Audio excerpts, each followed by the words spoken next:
Olá amigos investidores, estamos de volta para mais um vídeo. No vídeo de hoje a gente vai falar sobre o Fiagro XPCA da XP Asset. E vamos falar do relatório do mês de maio, que trata dos dividendos que foram pagos no mês de junho. Mas antes disso a gente vai passar algumas informações importantes para você sobre o fundo. Nos últimos 12 meses o fundo distribuiu um dividend yield equivalente a 16,63%. Sim, meus amigos, estúpidos, 16,63%, praticamente 17%. Lembrando que aqui é isento de imposto de renda, é um rendimento muito top. Só que tem um pequeno detalhe: no momento o P sobre VP do fundo está a 0,84, ou seja, o fundo se encontra com 16% de desconto. Aí você pode pensar, meu Deus, com um dividendo yield estúpido desse, com um desconto desse, eu vou entrar nesse fundo? Eu vou entrar nesse fundo. Novamente a gente aproveita aqui nesse momento para lembrar que nós não fazemos nem recomendação nem de venda, nem de compra de nenhum Fiagro, nenhum FIINFRA, nenhum fundo imobiliário, nenhuma ação. Só você, somente você pode se decidir se vale ou não a pena colocar esse Fiagro na sua carteira. Você vai estudar melhor a partir dessas informações que eu estou te passando e aí sim você decide se vale a pena ou não comprar ele. Agora o detalhe, eu sempre gosto de fazer isso com todos os Fiagros e fundos imobiliários e FIINFRAs que eu trago aqui para análise no canal. Eu colocar esse dividend yield anualizado com a cota no valor patrimonial, ou seja, o P sobre VP1. Quanto é que estaria esse dividend yield anualizado dele? Porque você está vendo que ele está com a cota muito amassada. E eu sempre falo para vocês, para quem ainda não prestou atenção, que o dividend yield é inversamente proporcional ao valor da cota. O valor da cota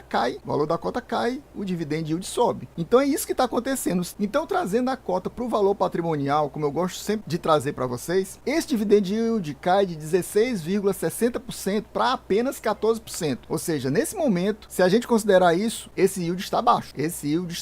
Eu sempre gosto de dizer para vocês que eu, por exemplo, eu preço que o dividend yield entre um fundo high yield, esse fundo aqui basicamente é um fundo high yield, é quase middle risk, mas eu considero ele ainda high yield. No início do high yield, ele está no limiar entre o middle risk e o high yield. E aí eu gosto sempre de comparar. Eu considero que um fundo high yield tem que ter pelo menos um spread, um up nesse yield de 3% para compensar o risco entre um fundo high grade e ele. E os fundos high grades atualmente, comparando principalmente com o fundo imobiliário, já que aqui nos Fiagros praticamente pode dizer que não existe fundo high grade, os fundos high grades do fundo imobiliário estão pagando a faixa de 12, ou seja, no mínimo a gente deveria pedir, pelo menos para mim, uns 3% de ágio, que daria 15% no mínimo para compensar investir no fundo high yield. E esse aqui está dando 14% se a gente considerar o valor da cota no valor patrimonial. Claro, para quem está comprando nesse valor agora está muito bom, mas para quem comprou lá atrás, quando o P sobre VP era 1 ou acima de 1, você não está tendo esse yield aqui que eu estou passando para você. Não é esse yield de 16,63. Esse yield aqui é considerando o valor da cota atual, mas quando ela voltar a normalizar a situação ou chegar bem próximo, esse yield vai cair muito. Esse yield não estará real, digamos assim. O último dividendo distribuído por ele, como assim na maioria dos últimos meses, é apenas 10 centavos. Esses 10 centavos corresponde atualmente, considerando esse valor da cota, bem amassada como tá, a um yield de 1,19%, o que é o yield que normalmente a maioria dos Fiagros high yield estão pagando, é entre 1,10% e 1,20%. Eles começaram a pagar esses valores mais ou menos no mês de maio e mantiveram no mês de junho, até agora está nessa faixa. A tendência com essa não queda mais da Selic, que foi confirmada nesse mês de junho, é que esse yield se mantenha nessa faixa de 1,10 a 1,20. E agora a gente vai entrar na leitura do relatório propriamente dito para mostrar mais informações para vocês. Então você vê aqui o relatório do mês de maio e ele traz algumas informações importantes para a gente. No mês de maio, o fundo investiu, ou seja, comprou 11,47 milhões, quase 12 milhões em compras, e alienou, ou seja, vendeu 1,6 milhão. Os destaques, a gente poderia dizer, foram as aquisições do CRA Carvalho Dias e CRA da Minerva. A gente vai ver isso com mais detalhes daqui a pouco. Quem quiser já dá uma lida aí desse resumão que ele faz sobre esses dois ativos. Outro destaque importante, que eu destaquei até mais do que o resto, é essa manutenção da qualidade do portfólio, ou seja, todos os ativos se mantêm totalmente adimplentes, está todo mundo pagando em dia, ninguém está dando calote no fundo. E isso é muito importante. Sem nenhum atraso nas parcelas de juros e no principal, ou seja, na amortização. Está todo mundo em dia. Tampouco estão pedindo solicitações de postergação de vencimentos por parte de devedores até o presente momento, os famosos waivers. Ninguém está pedindo waiver aqui para o XPCA. E a gente vê lá embaixo que o fundo, esse mês, conseguiu um resultado de caixa excelente de 12 centavos e meio praticamente, e um resultado contábil de 10 centavos,3. Muito melhor do que do mês passado. passado. Para quem não viu o relatório do mês passado, aqui no topo do lado direito, eu vou colocar um cardzinho para você ver. E você vai ver lá que, por exemplo, o resultado de caixa não chegava nem a 7 centavos. E o resultado contábil não chegava nem a 10 centavos. E ele pagou 10 centavos no mês passado. Como? Provavelmente ele tinha reserva. Infelizmente aqui, a DRE do fundo do XPCA é uma das piores que tem nos fiagros, se não a pior. Ela só mostra um mês e ela, por exemplo, não mostra se o fundo possui ou não possui reserva. Quanto é que está essa reserva? Provavelmente ele tinha reserva porque ele conseguiu manter os 10 centavos no mês passado. E nesse mês, basicamente, sobrou dinheiro. Sobrou dinheiro até em termos contábeis, mas principalmente em termos de caixa. Trazendo aqui a DRE do fundo, só de um mês, como eu falei, nos últimos vídeos eu mostrei para vocês, comparativamente, abri o relatório do mês anterior para comparar com o mês atual, mas dessa vez eu não vou fazer isso. Eu vou deixar para vocês verem no vídeo que eu deixei o cardzinho para vocês. E aí você vê que a receita relacionada com o regime de caixa foi de 6 milhões e 105 mil. E em regime de competência, 5 milhões e 131 mil. E as despesas operacionais, praticamente meio milhão. Então, o resultado líquido, ou seja, o lucro líquido do fundo em regime de caixa, foi 5 milhões e 679 mil. E em relação ao regime de competência, foi 4 milhões e 705 mil. E o rendimento distribuído, 5 milhões e 552, ou seja, 10 centavos por cota, novamente. A gente pode dizer que ele está um fundo bem estável, né? Bem estável, pagando 10 centavos. Já há alguns meses ele está pagando esses 10 centavos. E eu gostaria de aproveitar esse momento e perguntar para você. Você possui o XPCA na sua carteira? Está pensando em colocar na sua carteira? Está pensando em aumentar a sua posição, reduzir sua posição ou até mesmo zerar a sua posição? Que outro fiago você possui na sua carteira? Me diga aqui nos comentários para gente trocar essa informação, trocar figurinhas. Me diga quais são os seus fiagos, que eu direi quais são os meus. E meu amigo, se você ainda não é inscrito nesse canal, não perca mais seu tempo. Não perca mais seu tempo de forma alguma.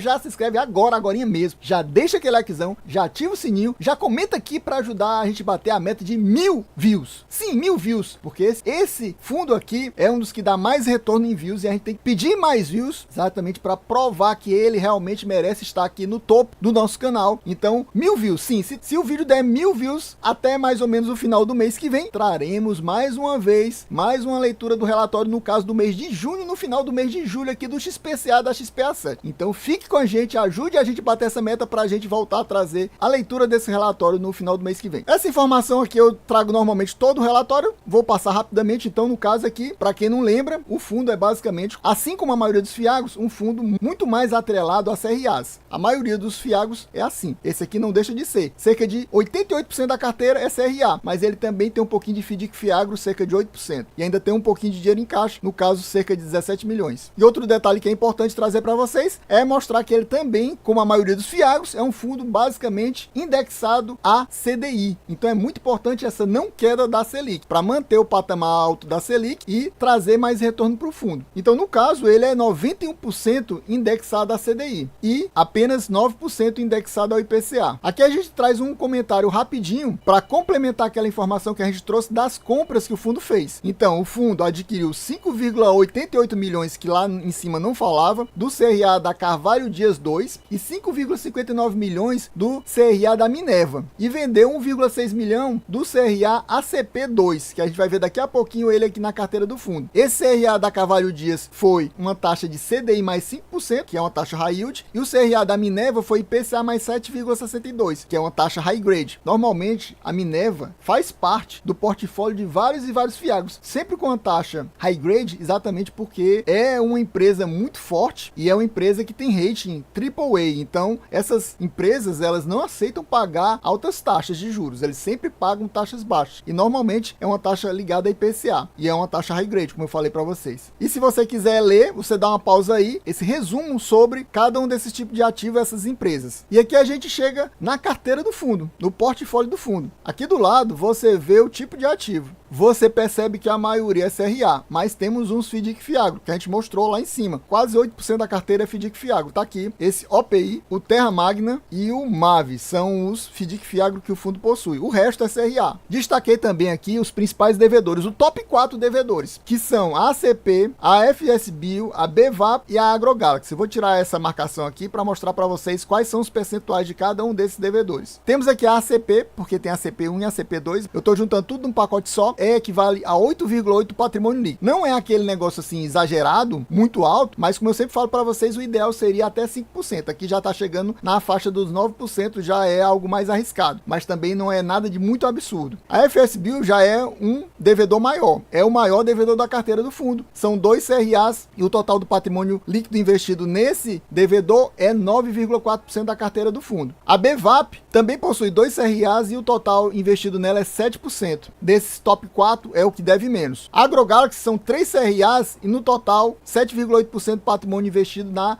AgroGalaxy. Então a gente vê que não tem nenhum desses devedores devendo muito, mas já são percentuais mais preocupantes, acima de 5%. Continuando, aqui do lado a gente vê o devedor, aqui a gente vê o valor devido em milhões, aqui por exemplo é 27,44 milhões que a CP2 deve e a CP1 10,42 milhões, ó, totalizando cerca de 37 milhões,8 só na ACP. Aqui temos o patrimônio líquido investido em cada um desses devedores e aqui temos as taxas. Eu marquei essas duas e destaquei porque são as taxas mais high yield que o fundo tem. Não que sejam só essas duas. Tem vários aí que você vê CDI mais 5 ou até um pouquinho mais. Duas mais preocupantes são essas duas aqui, que são ambas da Wiza. A Usina e Itamaraty, que se você somar aí, dá cerca de 6% do patrimônio líquido do fundo. Não é desprezível. Aqui do lado você vê a periodicidade com que esses devedores pagam o fundo. Alguns que pagam trimestral, alguns que pagam semestral, mas a maioria paga mensal. Isso mostra por que o fundo tem uma certa irregularidade no caixa do fundo e até no regime contábil, porque exatamente ele não recebe todo mês de todo mundo. Tem meses que ele recebe mais, tem meses que ele vai receber menos por causa desses outros pagadores que não pagam de forma mensal, pagam trimestral ou pagam semestralmente. Pessoal, então a gente vai ficando por aqui, espero que vocês tenham gostado. Quem gostou já sabe, se não for inscrito, inscreva agora